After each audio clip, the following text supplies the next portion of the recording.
Bienvenue, vous êtes sur France 3 Alpes. Cette semaine, dans l'instantané, nous recevons des médecins qui ont marqué l'actualité. Le docteur Frédéric Champly a été l'un des premiers à interpeller le gouvernement sur la qualité de l'air dans la vallée de l'Arve. On connaît moins ses missions en Antarctique et la formation qu'il a créée pour les secours en situation difficile. Le voici.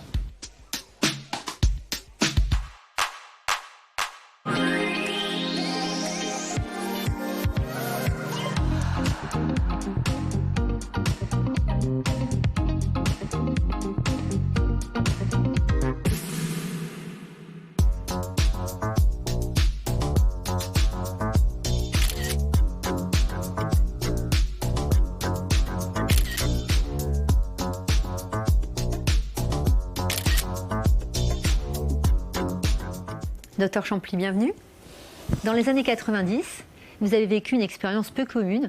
Vous avez passé 13 mois dans les îles Kerguelen. Qu'est-ce qui vous a attiré là-bas ?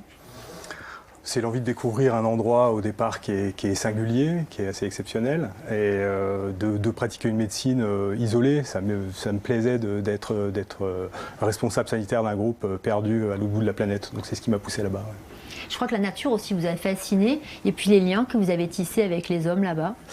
On y va pour l'endroit au départ, on y va parce que c'est un endroit fabuleux avec une biodiversité incroyable. Il y a plus de biodiversité à Kerguelen qu'il y en a aux îles Galapagos. Alors tout le monde parle des îles Galapagos comme un endroit assez unique. Donc on y va pour ça, on y va pour découvrir l'endroit. Et puis on vit en fait pendant 13 mois avec un groupe en milieu fermé et confiné. Donc se tissent des liens et des amitiés qu'on peut pas créer différemment. Donc ouais, je suis parti pour découvrir l'endroit et je suis revenu avec l'aventure humaine que j'y avais vécue. Ouais. Les conditions n'étaient pas faciles pour autant. Je crois que vous avez même pratiqué des opérations chirurgicales alors que vous n'étiez même pas encore médecin. Non seulement je n'étais pas encore médecin complètement formé, mais surtout je n'étais pas chirurgien. Et les interventions chirurgicales sont faites partout par des chirurgiens, et c'est mieux comme ça. Mais avant de partir dans ces endroits, on a des formations un peu transversales où on fait de la chirurgie de guerre, où on fait de l'anesthésie. Et ils envoient des médecins avec des profils un peu généralistes malgré tout. J'étais même pas encore urgentiste. Mais avant de partir, on a 3-4 mois de formation qui nous préparent à ce qu'on peut rencontrer. Et là-bas, on peut tout rencontrer, de l'appendicite au traumatisme crânien grave. Donc on est censé gérer à peu près tout ce qu'on rencontre d'un point de vue sanitaire. Ouais. Et tout repose sur vous parce qu'il n'y a pas d'hôpital à moins de... On est l'hôpital de référence de l'hémisphère sud. Ouais, du coup, tous les marins qui pêchent dans l'hémisphère sud viennent sur base quand ils ont un problème. Donc c'est pas la seule base. Il y a aussi une base à Crozet, mais en gros, on est la plus grosse base avec un hôpital. Et puis uniquement un médecin. Mais quand on arrive, on forme notre équipe médicale. Donc on demande dans les hivernants qui sont là, qui est intéressé pour faire aide opératoire, pour tenir des écarteurs si besoin, qui est intéressé pour faire de l'anesthésie et préparer des perfusions, ou surveiller le patient et le scope. Et donc on forme son équipe. Et moi j'avais une équipe avec un météo et puis un mécanicien auto. Donc voilà, et ils m'ont filé des coups de main quand on a eu à opérer effectivement un pêcheur. Quelques années plus tard, vous avez créé une formation pour former justement des soignants dans des situations difficiles. Alors ça peut être l'altitude, le froid. C'est venu un peu de ces missions ? Oui, c'est ça, c'est le fait d'être confronté à une médecine un peu particulière en situation dégradée, isolée, qui m'a déjà motivé pour faire la suite de ma carrière, parce que maintenant je travaille au secours en montagne de Chamonix depuis une quinzaine d'années. Et toutes ces situations font qu'on acquiert une expertise en médicalisation dans des situations un peu difficiles.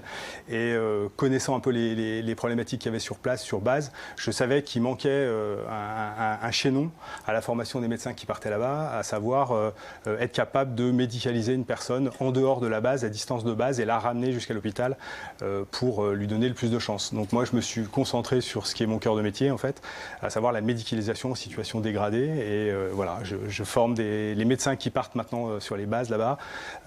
Viennent à Chamonix et dans notre centre de simulation qui s'appelle le CESIM-SEMO, le centre de simulation pour le secours en montagne. Ils viennent chaque année une semaine et on les forme à la médicalisation en contraintes environnementales difficiles. On va regarder ce que vous proposez comme exercice justement. Regardez cette vidéo.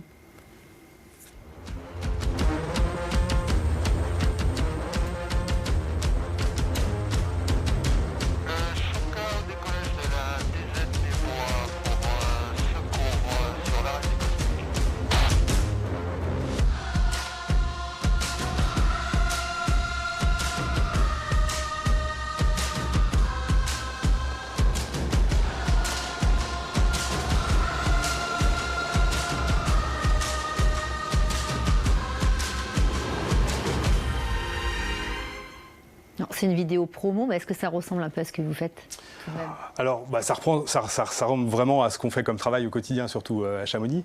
Après, ouais, c'est un teaser pour vendre notre centre de simulation et pour montrer un peu ce qu'on est capable de faire en termes de formation. Alors, on forme des médecins qui font partie des unités opérationnelles de secours en montagne, mais on a aussi des formations qu'on propose à des médecins qui sont pas forcément dans des unités opérationnelles aussi techniques, mais on met à profit nos compétences pour leur donner des clés pour médicaliser des expéditions, pour les aider à médicaliser de l'événementiel. Il y a beaucoup d'événements sportifs avec des médecins qui médicalisent ces événements sportifs et en l'occurrence aussi aux médecins qui partent dans les TAF. Voilà.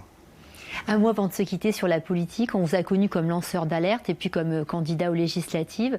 Est-ce que vous en avez fini avec la politique définitivement ? Oui, c'est terminé pour moi. C'était une opportunité et c'était surtout une manière de mettre un point final à mon investissement et à mon engagement dans la qualité de l'air de la vallée.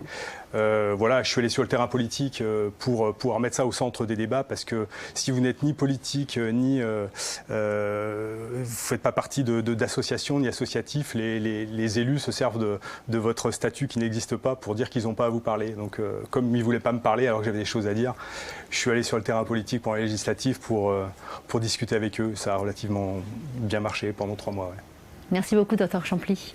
Merci à vous. Si vous aussi, vous souhaitez participer à cette émission, écrivez-nous. Tout de suite, place au Journal des Alpes.